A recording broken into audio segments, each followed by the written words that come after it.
asalaamaaleykum wa rahmatullahi wa barakaatu. auzu billahi min sheytaan rajim. bismillahi wasalaatu wasalaamu ala rasulillah. man la Awa Ndiaye maay secrétaire des femmes RIS Thiès. tey dafa ñu ngi doon amal benn journée bu am solo, journée boo xamante ni mooy la grande rencontre des sœurs RIS Thiès, doon ko amal fii ci mairie bu Thiès Est.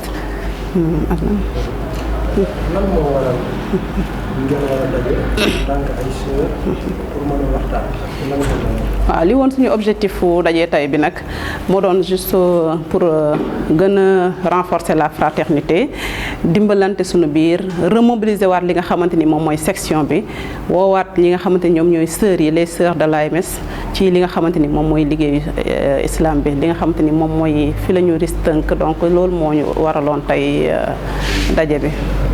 mu nekk loo xam ne xëy na woo jullit ñi ci ñu dajaloo taxaw ci liggéeyu islam xaw na jafe lan ngay wax sœur yi nga xam ne war nañ cee bokk te gisoo donc maa ngi woo sama mbokk sœur yëpp, comme li nga xamante ni rek liñ koy waxee saa su ne, comme RIS Thiès am na ay particularité yooyu vraiment dañu bëgg ñun en tant que bureau bu bees ñu bëgg défier li nga xamante ni loolu moo nekkoon blocage yi, ndax li fi doon en blocage tout le temps mooy mobilisation.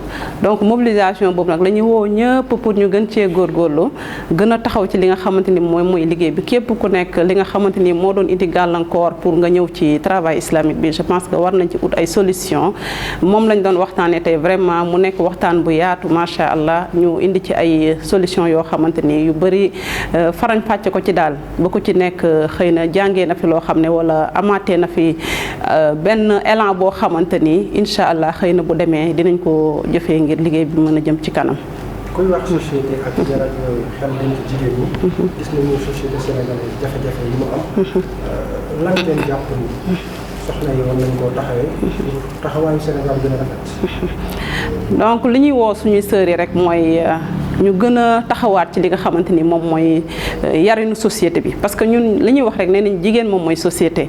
donc ci loolu lañu war a gën a góorgóorlu ci yar njaboot, góorgóorluwaat ci àndaat nekk benn, parce que suñu àndaatee ci suñu association islamique yi nga xamante ni foofu lañ ñu yaree woon, foofu lañ ñu tàggatee woon, jikko yooyu buñ ci téewee rek yar ci njaboot gi, ñun ñëpp ñu àndandoor nekk benn. Je pense que li ñuy jox société bi mooy produit bi ñuy jox société bi, boobu waa incha allah yenn yu bëri yu am ci société bi xëy na dina wàññeeku bu baax a baax. lan ngeen jàngatee jafe-jafe yi ñuy dund souvent dañuy joxoon njaboot mais yaruñu tey jamono ji fu mu toll nii message bi ngay lancé. li may lancé waat rek mooy comme ni ma ko waxee, njaboot gi yaruñ leen, defe naa ñun la ñuy joxoñ. ndax buñ ne njaboot gi yaruñ leen, daanaka góor ñi moom dañ leen ciy xaw a écarté, ndax Sénégal am nañ habitude soo baaxee sax ñu ne ndayam a liggéey, boo bonee tamit ñi jiñ ko sa yaay. kon nag nañu góorgóorlu, surtout ñun jigéenu jullit, ñun jikko yu rafet ñun ñoo ko war a làmboo ba mu daj.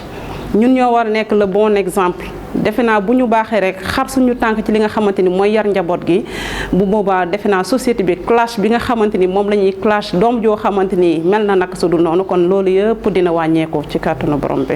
yan jafe-jafe ngeen di am ci yar xale yi? instant yi jafe-jafe yi ñuy gën a am ci yar xale yi mooy comment dire les nouvelles technologies. je pense que loolu moom moo ñu gën a indil ay jafe-jafe, ndax doom gi da nga koy yar di góorgóorlu ci wax ak ñoom seen, waaye am na leneen lu nekk ci suuf boo xam ne moo la koy yaral, mooy participer ci yaram. yooyu itam maa ngi ciy ñaax sama mbokku jigéen ñi ñu gën cee vigilante par rapport à leurs enfants, ñu wàññi téléphone yi ñuy jox xale yi, wàññi li nga xamante ni xool fréquentation yi nga xamante sa doom moom lay am. je pense que sa doom bu fekkente ne tey surtout ñëw na indi loo xamante ni bokkul ak yow li nga am, bokkul ak li nga ko jox, war nga ko lijjanti. mu ànd ak koo xamante ni leer na ne kii ni muy doxalee ak ni muy waxee bokkul ak ni nga bëgg sa doom mu mel noonu, war nga gaaw nga freiné ko ci àndandooram ak ñu mel noonu.